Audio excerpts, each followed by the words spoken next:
Hello students, आज की class में हम डिस्कस कर रहे हैं 4 टॉपिक। फर्स्ट टॉपिक आपका सेल है, सेकंड है इलेक्ट्रोमोटिव फोर्स, थर्ड है टर्मिनल पोटेंशियल डिफरेंस एंड जो फोर्थ टॉपिक आपका वो है इंटरनल रेजिस्टेंस। ये सब बच्चों प्रॉपर्टी सेल की है। और फिर हम क्या करेंगे, हम कुछ फॉर्मूले ड्राइव करेंगे जो हमारे न्यूमेरिकल सॉल्व करने में हेल्प करेंगे। और इस लेक्चर के जो हैंड रिटन नोट्स बच्चों वो आपकी स्क्रीन पर आ गए हैं। ये आपको नोट्स पीडीएफ फॉर्म में डिस्क्रिप्शन में मिल जाएंगे, वहां से जाके बच्चों आप डाउनलोड कीजिए। और आज हम बच्चों जो आपके टॉपिक है इनकी डेफिनेशन यहाँ पे नहीं लिख रहे। एक्चुअली में हम क्या करते हैं, जब भी हम टॉपिक डिस्कस करते हैं उनकी डेफिनेशन भी साथ साथ लिखते हैं, उनको हम नहीं लिख रहे। उनको आप बच्चों नोट्स से एक बार रीड कर लेना, ये हमारी आपसे रिक्वेस्ट है। हम क्या करेंगे, हम इस एक डायग्राम के हेल्प से सभी डेफिनेशन डिस्कस कर लेंगे। तो ये करते बच्चों लेक्चर को स्टार्ट। सबसे पहले अगर हम बच्चों सेल की बात करें तो सेल की क्या डेफिनेशन है या सेल की क्या प्रॉपर्टी है।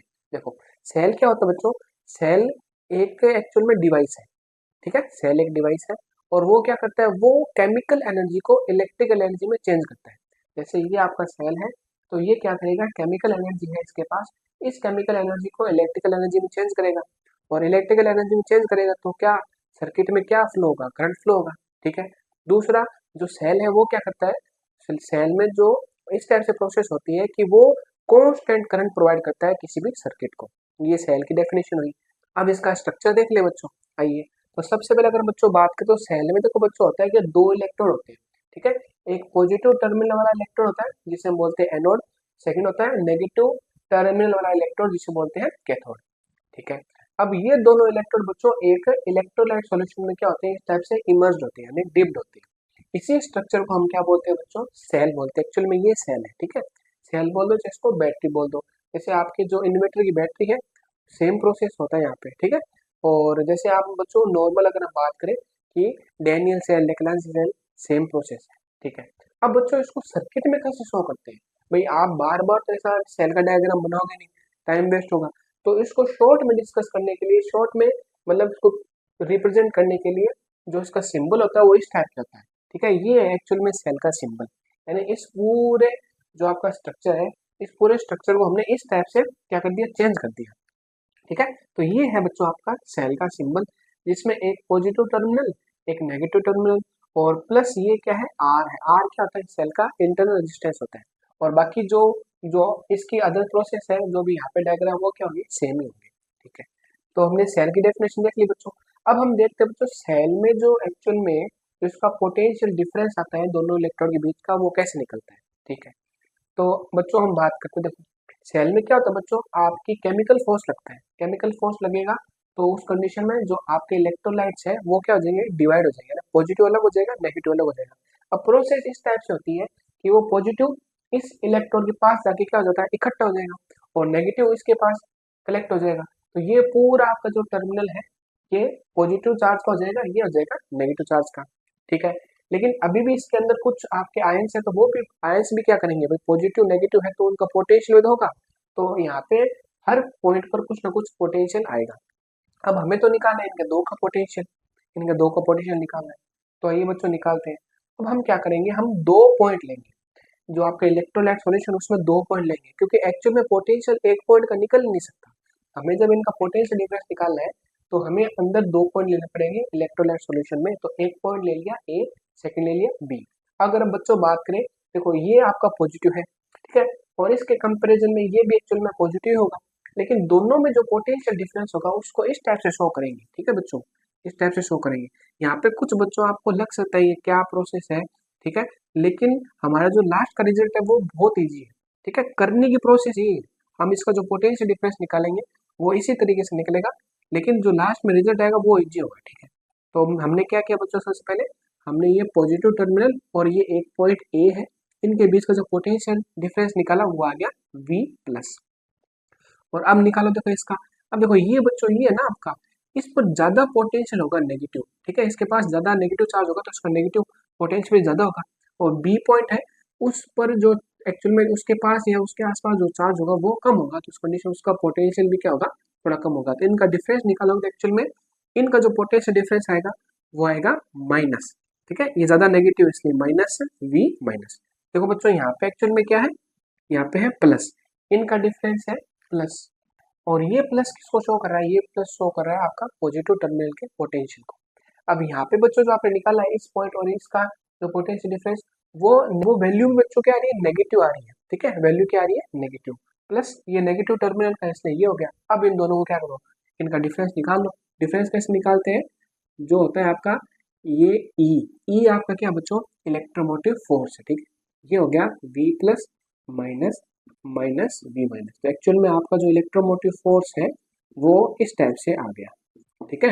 इलेक्ट्रोमोटिव फोर्स ये शो करता है कि जो इलेक्ट्रोड है उनके बीच में जो मैक्सिमम पोटेंशियल डिफरेंस है वो ही आपका क्या इलेक्ट्रोमोटिव फोर्स होता है।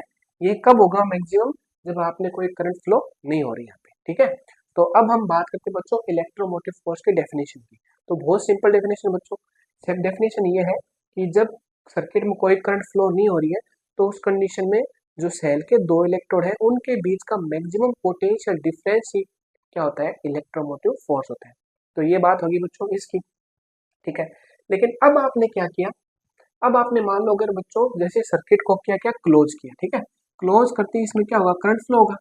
क्लोज करते ही इसमें क्या होगा बच्चों, करंट फ्लो होगा। करंट फ्लो होगा तो ये पोटेंशियल क्या करेगा, डिफरेंस फॉल करेगा, ठीक है। अब इनके बीच का पोटेंशियल डिफरेंस उतना नहीं होगा जितना पहले था। तो उस कंडीशन में अब हम क्या बोलेंगे, हम ये बोलेंगे कि जब आप सर्किट को क्या करते हो, क्लोज करते हो, तो उस कंडीशन में जो आपके इलेक्ट्रोड है उनके बीच में जो पोटेंशियल डिफरेंस आएगा वो पहले के कंपैरिजन में क्या हो, थोड़ा कम होगा। तो अब इनके बीच में जो पोटेंशियल डिफरेंस है वो ही आपका क्या होते हैं, टर्मिनल पोटेंशियल डिफरेंस होता है। उसको किससे शो करते हो बच्चों, V से शो करते हैं। तो ये प्रोसेस हो गई, ठीक है। अगर बच्चों इसका एग्जाम्पल ले, देखो समझो, अगर इसका एग्जाम्पल ले कि मान लो कि इस पर जो पोटेंशियल है वो प्लस का 6 वोल्ट है और इस पर पोटेंशियल माइनस का 4 वोल्ट है, ठीक है। तो इनका जो डिफरेंस आएगा वो किस टाइप से आएगा बच्चों, देखो तो यहाँ पे आप लिखोगे ना plus 6 volt minus minus 4 volt. तो एक्चुअल में ये देखो माइनस माइनस क्या हो गया, प्लस हो गया, और ये भी प्लस है। तो एक्चुअल में ये 10 वोल्ट है, ठीक है। अब थोड़ा सा यहाँ पे क्लियर हो रहा होगा आपको शायद कि एक्चुअल में ये तो पॉजिटिव होगा और ये नेगेटिव होगा, इनका डिफरेंस ओवरऑल क्या हो जाएगा, पॉजिटिव हो जाएगा। मतलब इन दोनों के बीच का पोटेंशियल डिफरेंस है वो एक्चुअल में क्या आ रहा है, पॉजिटिव आएगा, ठीक है। एक्चुअल में कितना आएगा, 10 वोल्ट आएगा, ये होगा। लेकिन आपकी जो टर्मिनल वेलोसिटी होगी वो हमेशा 10 वोल्ट से क्या होगी, कम होगी, जब आप क्या कर रहे हो, क्लोज सर्किट ले रहे हो। तो ये बच्चों हमारी बात होगी। अब बातें देखो, अब आते हैं इंटरनल रेजिस्टेंस पर। देखो इंटरनल रेजिस्टेंस क्या है, जैसे वायर का रेजिस्टेंस होता है, वायर का रेजिस्टेंस क्या होता है, जब इलेक्ट्रॉन फ्लो करता है वायर के अंदर तो उसके बीच में जो एक्चुअली में जो रुकावट आ रही है, ठीक है, कोलाइड कर रहा है, तो उस एक्चुअल में कोलिजन वाली प्रोसेस को हम क्या बोलते हैं, रेजिस्टेंस बोलते हैं। सेम प्रोसेस यहाँ पे बच्चों, जब आपके आयंस क्या करेंगे, आयंस मोशन करेंगे, ठीक है, यहाँ पे तो इलेक्ट्रॉन मोशन करेंगे, यहाँ पे आयंस मोशन करेंगे। आयन मोशन करेंगे तो उस कंडीशन में क्या होगा कि इनके बीच में जो रेजिस्टेंस आएगा, ठीक है, यानी जो रुकावट आएगी उसे हम क्या बोलते हैं, इंटरनल रेजिस्टेंस बोलते हैं। इंटरनल क्यों बोलते हैं, क्योंकि ये सेल के का खुद का रेजिस्टेंस है। क्या है बच्चों, सेल का खुद का रेजिस्टेंस है। इंटरनल रेजिस्टेंस की और कुछ प्रॉपर्टी देखें तो बच्चों, देखिए आइए बात करते हैं। देखो इंटरनल रेजिस्टेंस क्या है बच्चों, एक्चुअल में इंटरनल से डिपेंड करता है, किस किस पे डिपेंड करेगा। देखो जैसे अगर बच्चों हम बात करें कि ये आपके एक इलेक्ट्रोड हो गया और ये क्या हो गया, सेकंड इलेक्ट्रोड हो गया, ठीक है। ये दोनों क्या है आपके जो आपके इलेक्ट्रोलाइट सॉल्यूशन उसमें क्या है, इमर्स्ड है, डिप्ड है। तो इनके बीच में अगर डिस्टेंस इंक्रीज होगी तो इंटरनल रेजिस्टेंस इंक्रीज होगा, क्योंकि जो आपके आयन है उनको ज्यादा मोशन करना पड़ेगा, ठीक है, उनकी डिस्टेंस इंक्रीज होगी, डिस्टेंस इंक्रीज होगी तो इंटरनल रेजिस्टेंस भी इंक्रीज होगा। अब दूसरा दूसरा ये है कि अगर आप इनको है ना पूरा इमर्ज कर दोगे तो इंटरनल रेजिस्टेंस क्या होगा, डिक्रीज होगा, क्योंकि पूरे वर्क कर रहे हैं। अभी इनका जो पूरा है ना, पूरा इसका पूरा पार्ट क्या कर रहा है, करंट फ्लो कराने में हेल्प कर रहा है। तो वहाँ पे इंटरनल रेजिस्टेंस क्या होगा बच्चों, डिक्रीज होगा। लेकिन अगर आपने इसको थोड़ा सा पार्ट इमर्ज किया तो इंटरनल रेजिस्टेंस क्या हो जाएगा, इंक्रीज हो जाएगा। प्लस टेम्परेचर चेंज होगा तो भी इस स्मॉल आर की वैल्यू क्या होगी बच्चों, चेंज होगी, ठीक है। और सॉल्यूशन अगर आपने चेंज ले लिया तो उस कंडीशन में भी आर की वैल्यू चेंज हो सकती है। तो सेल की बच्चों हमने बात कर ली। इलेक्ट्रोमोटिव फोर्स को किससे डिनोट करते हैं, ई से करते हैं या एप्सिलॉन से करते हैं। एक्चुअल में बच्चों फोर्स नहीं है, फोर्स नहीं है, एक्चुअल में पोटेंशियल डिफरेंस ही है, ठीक है। जब करंट फ्लो नहीं होती तो उस कंडीशन में इलेक्ट्रोड के बीच का जो पोटेंशियल डिफरेंस है, मैक्सिमम पोटेंशियल डिफरेंस, वो इलेक्ट्रोमोटिव फोर्स, उसको नाम दे दिया बस इतना ही, ठीक है। और जब करंट फ्लो होगी तो उनके बीच का जो पोटेंशियल डिफरेंस फॉल करेगा, तो अब जो पोटेंशियल डिफरेंस आएगा, ठीक है, वो क्या होगा, आपका V होगा। और इनके बीच में जो सेल का इंटरनल रेजिस्टेंस है उसे हम R से डिनोट करते हैं, ठीक है। अगर बच्चों हम बात करें थोड़े और एग्जाम्पल ले, देखो जैसे आपके पास फोन है बच्चों, तो फोन को अगर आपने फुल चार्ज कर लिया तो हम एग्जाम्पल के टाइप से इसको कंसिडर कर सकते हैं कि भाई आपके जो फोन के जो बैटरी एक्चुअल में उसके दो टर्मिनल तो होंगे, उनके बीच में जो पोटेंशियल डिफरेंस अब आ रहा है फुल चार्ज की कंडीशन में, उसे हम क्या बोलेंगे, ईएमएफ बोलेंगे, इलेक्ट्रोमोटिव फोर्स। और अगर आपने फोन स्टार्ट कर दिया चलाना, ठीक है, फोन को ऑन किया तो उसका वो डिस्चार्ज हो गया, तो अब जो टर्मिनल के बीच में पोटेंशियल डिफरेंस आएगा वो क्या होगा, वी होगा। आप एक मार्केट से सेल लेके आए, तो सेल के जो दोनों टर्मिनल है उनके बीच में जो पोटेंशियल डिफरेंस अब मैक्सिमम है, उसे हम क्या बोलेंगे, ईएमएफ बोलेंगे। जैसे आपने उसको अटैच कर दिया सर्किट के साथ, या आपने मान लो जो आपकी वॉल वॉच है उसके साथ अटैच कर दिया, या बच्चों आपने उसको रिमोट के साथ अटैच कर दिया, तो उस कंडीशन में वहां पे क्या होगा, उसका थोड़ा सा फॉल करेगा, ठीक है, तो उसे हम क्या बोलेंगे, टर्मिनल पोटेंशियल डिफरेंस बोलेंगे। लेकिन बच्चों जो आपके सेल है वो एक्चुअल में ऐसा होता नहीं है, मतलब उनका जो एक्चुअल में जो पोटेंशियल डिफरेंस है दो टर्मिनल के बीच का, वो लॉन्ग टाइम तक क्या रहता है, कांस्टेंट रहता है एकदम, मतलब लंबे समय तक वो चेंज होता नहीं है। नहीं तो फिर अगर आप बोलो कि जैसे आपने एक सेल लेके आए, उसको घड़ी के साथ अटैच कर दिया, तो 1 घंटे तो घड़ी मस्त चलने लगी, फिर वापस उसकी स्पीड क्या स्लो हो गया, ऐसा नहीं होता ना, बहुत लंबे टाइम तक घड़ी चलती है, फिर जाके धीरे धीरे उसका क्या होता है, डिक्रीज होता है, ठीक है। तो एक्चुअल में ये जो आपके सेल बनते हैं ये लॉन्ग प्रोसेस चलती है इनकी, बाद में इनका क्या होता है, धीरे धीरे डिक्रीज होता है। ये बात कर ली बच्चों। अब आते हैं हम नेक्स्ट टॉपिक पर, जो हमें क्या देगा, इन्फॉर्मेशन देगा कुछ और। पहले बच्चों थोड़ी सी बात और करें, देखो देखो ये तो हमारा नहीं गया। अगर आपने यहाँ पे क्या किया, जैसे ही आपने क्लोज सर्किट किया तो उस कंडीशन में करंट फ्लो होगी, ये होगी इस टाइप से करंट फ्लो, ठीक है। तो ये आपका एक्चुअल डायग्राम है, और ये आपका क्या है, सर्किट में डायग्राम आपको ऐसे बनाना है। आर आपका रेजिस्टेंस है, आर ऐसा नहीं, आर एक्चुअल में क्या है, डिवाइस है, डिवाइस रेजिस्टेंस को हम इस टाइप से शो कर रहे हैं, ठीक है। अब आइए बच्चों आगे बढ़ते हैं। अब हमें 4 से 5 फॉर्मूले डिराइव करने हैं, फिर हमारा टॉपिक फिनिश हो जाएगा बच्चों। देखो ये फॉर्मूले बच्चों बहुत हेल्प करेंगे हमारे न्यूमेरिकल सॉल्व करने में, ठीक है। तो देखो relation between E V R, E का मतलब इलेक्ट्रोमोटिव फोर्स, और वी का मतलब टर्मिनल पोटेंशियल डिफरेंस, और आर का मतलब इंटरनल रेजिस्टेंस, ठीक है बच्चों। आइए अभी हमने क्या बात की थी, हमने बात की थी कि जो सेल है उसका जो आपका ये जो एप्सिलॉन है या ई है, ईएमएफ इलेक्ट्रोमोटिव फोर्स, वो लॉन्ग टाइम तक क्या रहता है, कांस्टेंट रहता है, ठीक है। तो अब आप देखो इस टाइप से बात करते हैं, ये आपका ये हो गया आपका सेल, ठीक है, ये सेल का ईएमएफ हो गया, और ये सेल का क्या हो गया, इंटरनल रेजिस्टेंस हो गया, और आपने कोई डिवाइस अटैच कर रखा है, उस डिवाइस का रेजिस्टेंस को आप शो कर रहे हो डायग्राम में, ठीक है। अब जैसे तो बच्चों आप क्लोज करो सर्किट, सर्किट क्लोज करोगे तो करंट क्या होगा, करंट फ्लो होगा, ठीक है, इस टाइप से आई करंट फ्लो हो रहा है। अब देखो मजेदार चीज अब यहाँ से शुरू होगी, एकदम टॉपिक क्लियर हो जाएगा बच्चों। देखो देने वाला कौन है, ये है, ठीक है, वोल्टेज कौन देगा, ये होगा, ये देगा, वोल्टेज कौन देगा, ये देगा, बैटरी तो देगी आपकी वोल्टेज, लेने वाले कौन है, एक तो ये है, एक बैटरी वाला खुद वाला है, ठीक है। तो इस कंडीशन में यहाँ पे जो बच्चों वोल्टेज ड्रॉप आएगी वो आएगी V is equal to I R, ठीक है, और यहाँ पे जो वोल्टेज ड्रॉप होगा वो होगा बच्चों आपका आई आर, ठीक है। तो एक्चुअल में अगर बात करें, देखो आपका electromotive force is equal to क्या आएगा, I R plus I R. I R को आप बच्चों पोटेंशियल डिफरेंस बोलते हो, यानी यहाँ पे जो पोटेंशियल ड्रॉप हो रहा है वो है आई आर, और इस पर जो पोटेंशियल ड्रॉप हो रहा है वो आई आर हो रहा है, और वो किसके इक्वल लगा, वो होगा इसके इक्वल, ठीक है। जैसे मान लो इसकी वैल्यू बच्चों 10 है, तो 8 वोल्ट ये ले रहा है, ठीक है, 8 वोल्ट ये इसने ले लिया, तो 2 वोल्ट क्या लेगा, ये लेगा, तो 8 और 2 10 हो गए, तो इतनी इसकी 10 है। इस टाइप से फॉर्मूला बन गया बच्चों एक। अब देखो अब इससे हम और फॉर्मूले बनाएंगे, अब बहुत ईजी है। तो बच्चों आई आर की वैल्यू वी पुट कर सकते हैं, ठीक है, वी पुट कर सकते हैं, इस टाइप से हमने डिस्कस कर लिया। यहाँ से बच्चों एक फॉर्मूला, एक तो ये बन गया, एक फॉर्मूला और बन सकता है, देखो कैसे, देखो आप क्या करो, v is equal to epsilon minus I R कर दो, तो ये आपका एक्चुअल में फर्स्ट फॉर्मूला आ गया बच्चों, ये आ गया फर्स्ट फॉर्मूला। अब एक फॉर्मूला हम यहाँ से बनाते, देखो कैसे, यहाँ पे आप क्या करो बच्चों, आई कॉमन ले लो, आई कॉमन ले लिया तो आर प्लस आर, ठीक है, तो अब इसको अपॉन में दो, तो आई इज इक्वल टू क्या आ जाएगा बच्चों, एप्सिलॉन आर प्लस आर। ये फॉर्मूले हमारे बच्चों बहुत हेल्प करेंगे न्यूमेरिकल सॉल्व करने में। ये दूसरा फॉर्मूला बन गया, ठीक है। अब बच्चों यहाँ पे थोड़ा सा और इसको चेंज करते हैं, देखो कैसे, epsilon minus V is equal to I R, ठीक है।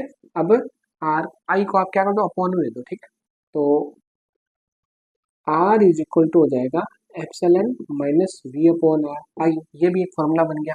लेकिन हम I की वैल्यू क्या पुट कर सकते हैं, V इज इक्वल टू क्या होता है बच्चों, आई आर, तो I इज इक्वल टू होगा V अपॉन आर। ठीक है, तो ये फॉर्मूला आपका इंटरनल रेजिस्टेंस निकालने का फॉर्मूला, एप्सिलॉन माइनस V, ठीक है बच्चों, अपॉन V अपॉन आर। ठीक है, इसको अगर चेंज करोगे तो एडजस्ट करोगे तो कैसे होगा, epsilon minus V upon V into capital R. तो ये फॉर्मूले आपके आ गए बच्चों, इस टाइप से 1 2 3। ठीक है, ये आपके बच्चों फॉर्मूले आ गए, ये हमें बहुत हेल्प करेंगे न्यूमेरिकल सॉल्व करने में। ठीक है बच्चों, अब देखते हैं बच्चों कुछ कंडीशन है। कंडीशन क्या है, देखो आपको क्या करना है, आपको इस फॉर्मूले को देखो उठाना है। देखो इस फॉर्मूले को हम क्या करते हैं, इसको डिस्कस करते हैं और इसका पोस्टमार्टम करते हैं।